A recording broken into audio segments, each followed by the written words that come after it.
మహాశివరాత్రి పర్వదినాన 3 రోజుల పాటు తిరునాళ్ల జరిగే డొంక ప్రదేశాన్ని చిన్న పరిశ్రమలకు ఇవ్వటాన్ని వ్యతిరేకిస్తున్నామని ప్రభుత్వం తన నిర్ణయాన్ని వెనక్కి తీసుకోవాలని ఉత్సవ పరిరక్షణ కమిటీ నాయకులు డిమాండ్ చేశారు. అమృతలూరు మండల గ్రామం గోవాడలోని శ్రీ బాలకోటేశ్వర స్వామి దేవాలయంలో మహాశివరాత్రి పర్వదినాన 3 రోజుల పాటు తిరునాళ్ల జరుగుతుంది. ఆలయ సమీపంలోని సువిశాలమైన డొంక భూమిలో తిరునాళ్ల జరుగుతుంది. తిరునాళ్లకు అక్కడ రకరకాల స్టాల్స్ ను నిర్వహిస్తూ ఉంటారు. ఇందుకు గాను ఏటా దేవాదాయ శాఖకు గోవాడ పంచాయతీకి ఆదాయం సమకూరుతుంది. ఇలాంటి నేపథ్యంలో తిరునాళ్లకు ఉపయోగించే డొంక భూమిని చిన్న పరిశ్రమలకు కేటాయించేందుకు రాష్ట్ర ప్రభుత్వం పూనుకుంది. దీనిని వ్యతిరేకిస్తూ గోవాడ మహాశివరాత్రి పరిరక్షణ కమిటీ ఆవిర్భవించింది. తొలి సమావేశాన్ని స్థానిక పెన్షనర్స్ హాల్లో ఆదివారం నిర్వహించారు. అనంతరం విలేకరుల సమావేశంలో మాట్లాడారు. ఎంతో ప్రాముఖ్యత కలిగిన గోవాడ దేవాలయ తిరునాళ్లు దశాబ్దాల నుంచి జరుగుతున్నాయని, ప్రతి ఏటా 3 లక్షల మంది పాల్గొంటారని గుర్తు చేశారు. అధికారులు డొంక స్థలం కాస్త ప్రభుత్వ భూమి కింద మార్చి చిన్న పరిశ్రమల పార్కుకు ఇవ్వటాన్ని తీవ్రంగా ఖండిస్తున్నట్లు చెప్పారు. దీనివల్ల రాబోయే రోజుల్లో రైతులకు, భక్తులకు తీవ్ర నష్టం కలుగుతుందని చెప్పారు.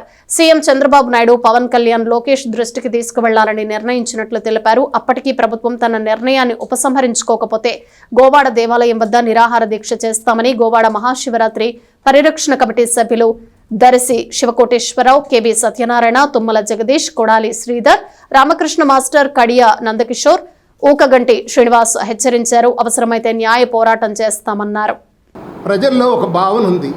ఇక్కడున్న ఎమ్మెల్యే గారు, అలానే ఇక్కడున్న తహసీల్దార్ గారు వేరే మతం అవటం మూలకాన ఇది ప్రపోజల్ పెట్టారు. కానీ వారికి నిజమైన నమ్మకాలు ఉంటే కనుక ఈ ప్రపోజల్ పెట్టేవారు కాదు అనే ఒక భావన పెరుగుతుంది.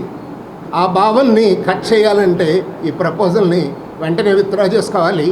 ముఖ్యంగా ఇప్పుడున్న పరిస్థితుల్లో సీఎం గారి స్థాయి, లోకేష్ గారి స్థాయి, పవన్ కళ్యాణ్ గారి స్థాయిలో పట్టించుకుంటే కానీ ఇది ఆగదు. ఈ ఉద్యమం పెద్దది కాకముందే ఈ ప్రభుత్వం దృష్టికి తీసుకెళ్తున్నాం. మేము అన్ని రకాల రిప్రజెంటేషన్స్ కూడా ఇస్తాము.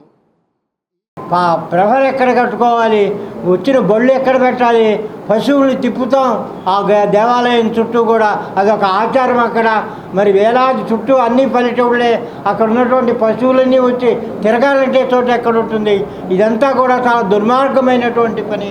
మరి ఎలా ఆలోచన లేకుండా చేశారో, ఈ ఆలోచన రాని ఈ పద్ధతిని వెంటనే ఉపసంహరించుకోకపోతే మా పోరాట సమితి తరఫున అక్కడ పోరాటాలు చేయడానికి మేము సిద్ధంగా ఉన్నాం.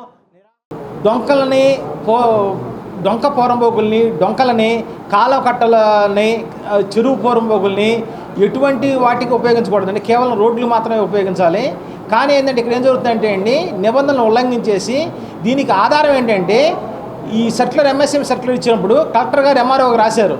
ఏమైనా అధికారిక పేపర్ మా దగ్గర ఉందండి. ఏమైనా రాశారంటే డొంక అనేది ఇది ఎంఎస్ఎంకి ఇవ్వడం కుదరదు, కాబట్టి దాని యొక్క స్వరూపాన్ని వచ్చిన తర్వాత రికార్డులోంచి మార్చివేసి డొంక అనే ఓటు తీసేయండి అని చెప్పి అన్నారండి. అది మేము చూస్తే కనుక ఒక ఐఏఎస్ అడ్మినిస్ట్రేషన్ సర్వీస్ చేసినటువంటి పర్సన్ నిబంధనలను ఉల్లంఘించండి అని చెప్పని ఇచ్చారంటే అధికారికంగా ఈ వ్యవస్థ అనేది ఎడిపోతుంది అనేది చాలా బాధాకర విషయం అండి. ఇది కనుక ప్రపోజల్ కనుక ఉపసంహరించకపోతే కనుక రాష్ట్ర వ్యాప్తంగా ఉద్యమాలు చేయడానికి పవన్ కళ్యాణ్ కానీ, లోకేష్ కానీ, సమైక్య ఆర్ఎస్ఎస్ హిందూ పరిషత్ మొత్తం బీజేపీతో సహా పార్టీలన్నీ ఉమ్మడి కార్యాచరణ తీసుకోవడానికి నిర్ణయించుకున్నామండి. ఈ ప్రభుత్వం తక్షణం ఉపసంహరించుకోవాలని ముఖ్యమంత్రి కానీ, పవన్ కళ్యాణ్ కానీ, లోకేష్ కానీ, ముఖ్యంగా స్థానిక ఎమ్మెల్యే నక్కా అన్నబాబు గారిని కోరుచున్నామండి. కలెక్టర్ గారు ఇచ్చేటువంటి ఆర్డర్స్ అనేది రిటర్న్గా ఆధారాలతో సహా మా దగ్గర ఉన్నాయి. ఒక ఇండియన్ అడ్మినిస్ట్రేషన్ సర్వీస్ అధికారి అయి ఉండి దాని స్వరూపాన్ని మార్చనన్నారని చెప్పంటేనే మాకు అసలు కడుపులో రగిలిపోతుంది. ఇది ఎందుకంటే చట్టాన్ని పాటిస్తున్న అధికారి అనేది ఆయన ఎలా చెప్తాడు?